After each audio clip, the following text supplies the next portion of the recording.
What's going on, ladies and gentlemen? It is Daniel, and welcome back to another video. Today, I am going to be doing my review from today's race at Talladega International Speedway, the Geico 70, which was a 70-lap invitational here at Talladega International Speedway. The fifth or sixth race of the Pro Invitational Series. I can't even keep track of the Pro Invitational Series these days. But anyway, let's just jump straight into the review. So this race, I will have to say, was really good. I was really impressed with the racing itself. There was a lot of quality racing, and to be honest with you, there weren't a lot of crashes. There were only like 3 or 4 big wrecks that genuinely happened this race. We'll talk about the wrecks first. The first big one took place around lap 15 when Ty Dillon got into the back of Ricky Stenhouse Jr. They had a little bit of contact, and it turned Stenhouse around, and Jeff Gordon ends up going flying. He ends up getting the Cashmans, getting stuck, I believe. He ends up getting stuck on the Cashmans, if I'm not mistaken. And Jeff Gordon will lose his race setup, which that was pretty cool to see Jeff Gordon in this race as well. But yeah, that would bring the first crash out. And there were tons of drivers involved. Chase Elliott was involved in it. Ricky Stenhouse Jr. was involved in it. Ty Dillon was involved in it. I think Brad Keselowski was involved. There were a lot of drivers involved in the first big crash. Then we go for green for a very long time, and there's a lot of stuff that happens up to this point. Jimmy Johnson gets turned on the front stretch by Brad Keselowski throughout it. Johnson, just a little bit of contact, just a little misjudgment. Little contact there. Jimmy Johnson would still continue, but I don't think he would have a chance to go and win this race.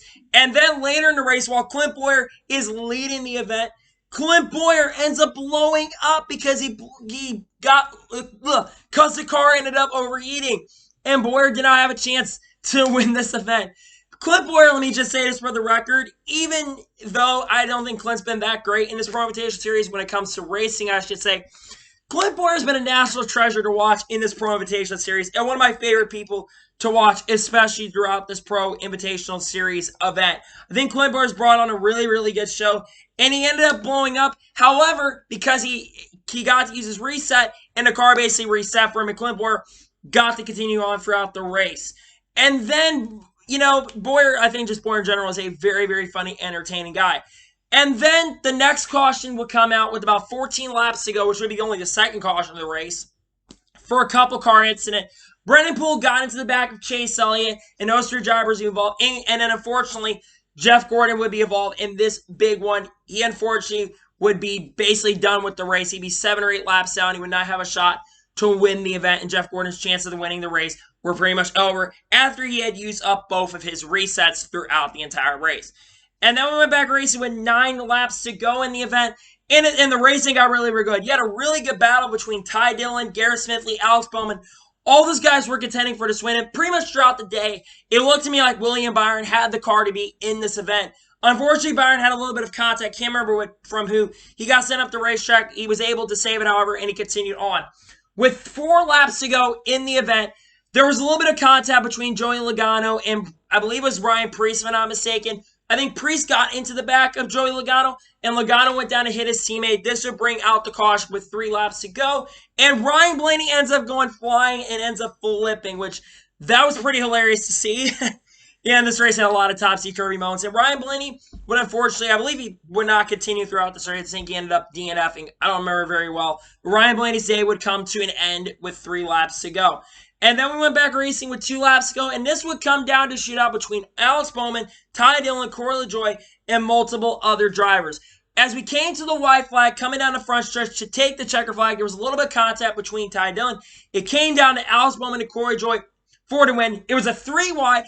Photo finish coming to the checker flag, and Alex Bowman is able to score his first win in the Pro Invitational Series and was able to hold off a lot of really tough cookies like Corey LaJoie and Ryan Preece. So I just want to say congratulations to Alex Bowman. Bowman does not know how he won this race, to be honest with you. Bowman just, he's been doing really well in this, so he's done decent in this series. He's had moments of brilliance, moments of shattering, but today he hits the high road, and Alex Bowman scores his first Pro Invitational Series event win. It continues to double number entree with the number 88 winning. That's another win for the double numbers. And Alex Bowman is able to score the win, so congratulations to Alex Bowman on winning the Pro Invitational Series event at Talladega International Speedway. Let's just get into the results. So first place goes to Alex Bowman. Corey LaJoie with the runner-up finish. Apparently, it was rumored that Corey LaJoie Corey LaJoie was about to maybe sell his rig when he was talking about on his podcast. Maybe he'll keep it because he got to run our finish. I don't know. Third place goes to Ryan Preece. Solid run there. Garrett Smithley with the top 5 run. He was up front pretty much most of the day. And Garrett Smithley got a top 5 finish. Can't say anything bad about that. And Landon Castle ends up finishing 5th. William Byron, pretty much the dominant car, led, I think, the most laps in this race, if I'm not mistaken. Finished his 6th. Brennan Poole, solid top 10 run, finished his 7th. 8th place, Kyle Busch. Non-factor all day, but comes home 8th. It's Talladega. You can finish good even if you're not a contender throughout the day. 9th place goes to Kurt Busch, and Daniel Suarez finished his 10th. Timmy Hill, who I surprisingly did not see up front, finishes 11th. Kevin Harvick finishes 12th. Chris Bell 13th. Ricky Stenhouse Jr. 14th. And J.J. Yaley finishes 15th.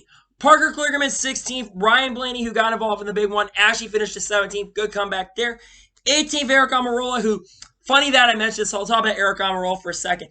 As they're about to take the green flag with about 9 laps to go, Eric Almirola, while he's trying to pass the pace car, stops and Clint Bowyer runs into him. Clint Bowyer can't catch a break. I can't believe that. That was pretty funny. Brad Keselowski 19th. It looked like Keselowski had a really good car in this race as well. Unfortunately, he didn't have a really good chance to win it. And then Joey Gase finishes 20th after everything spinning out and almost going a lap down. 21st goes to Chad Fincham. 22nd, Tyler Reddick. 23rd, Ty Dillon. 24th, Austin Dillon. John Nemechuk, who spun out on the backstretch on the restart, he finishes 25th. Cole Custer, 26th. 27th goes to Chris Buescher. 28th, Chase Elliott. 29th, Ross Chastain. And Dale Earnhardt Jr., who looked really strong late in this event. Unfortunately, he got involved in a crash as well on the backstretch, I believe with 2 laps to go. He would not continue on, but finishes 30th. 31st goes to Bobby Labonte. 32nd place goes to Jimmy Johnson. 33rd, Clint Bowyer. My favorite person who's been in this series, regardless of your opinions or not. He's been very fun and entertaining to watch. 34th goes to Michael McDowell. 35th goes to Matt Benedetto. 36th, Joey Logano. 37th, Eric Jones. 38th goes to Jeff Gordon. And Denny Hamlin finishes last in 39th place. Let me talk about Denny Hamlin for a second because he basically backed up. I think he was dealing with his daughter, I believe. And Denny Hamlin basically backed up and was taken out of this event. I think that's pretty funny, to be honest with you. But Denny Hamlin finished last in 39th place. So now, let's just get and talk about my opinions of the race, give you my score of this race. Let me just say this for the record. This Pro Invitational Series has redeemed itself over the last 2 races. Richmond was really, really solid and really, really good. But Talladega was like fun and entertaining to watch, especially for the fans that were watching this event. You know, seeing guys like Jeff Gordon, Dale Jr. up front at points, and just seeing that there weren't a lot of wrecks and there was a lot of solid racing throughout this event. You know, we have they're running the same aero package that they were running in, you know, this event. They're running the same package they run real life at the same event because of the fixed setup, basically similar to what they're run today. I thought today's race was really, really, really good. And I think it was entertaining for me to watch. I really couldn't glue my eyes off the screen today. I had that issue at Bristol and multiple other events in the past. But this event, I think, really brought on a very, very fun show. And I can't wait for more events because we might only have 1 or 2 more events to discuss here in the near future.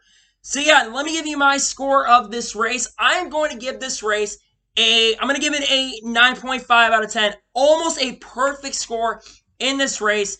I wish there was a little bit more in this event. I don't know what more you could ask for there. Maybe some more cautions. Just kidding. I think there wasn't a lot of cautions. The perfect amount of caution, only 3 cautions in this event, which I thought there were going to be a lot more wrecks as well in this event. But I think a 9.5 out of 10 gives this race a lot of solidarity. I think this was a really, really strong race at Talladega. Thought it was going to be a crash fest. It did not turn out to be a crash fest. So yeah, that is going to be it for the race review of this event. Now let me talk a little bit about update. I'm back on YouTube. I know I've only been gone for 6 days, and I've missed you guys so much. I've got some good content coming out here very, very soon. I also am going to be talking about Ryan Newman possibly making his return when NASCAR returns. I don't think he's been medically cleared at the moment, but I'll give you and talk about my opinions and where we go from here because that 42 car, we'll also talk about that as well. What happens to Ross Chastain tomorrow. But yeah, I'm back on YouTube. I've missed you guys. I've missed making videos. I know it's only been 6 days, but I've missed making videos, and I'm glad to be back here making videos for you guys. So anyway, I want to thank you guys for watching today's video. Please like and subscribe to the channel, turn notifications so you can be notified when a video does go live on my channel. Follow me on Twitter, Facebook, and Instagram. Links in the description below for that. and comment your thoughts on today's race. What'd you think of today's race? Let me know in the comments below. Anyway, I want to thank you guys for watching today's video, and I will see you guys next time. Take care, everybody.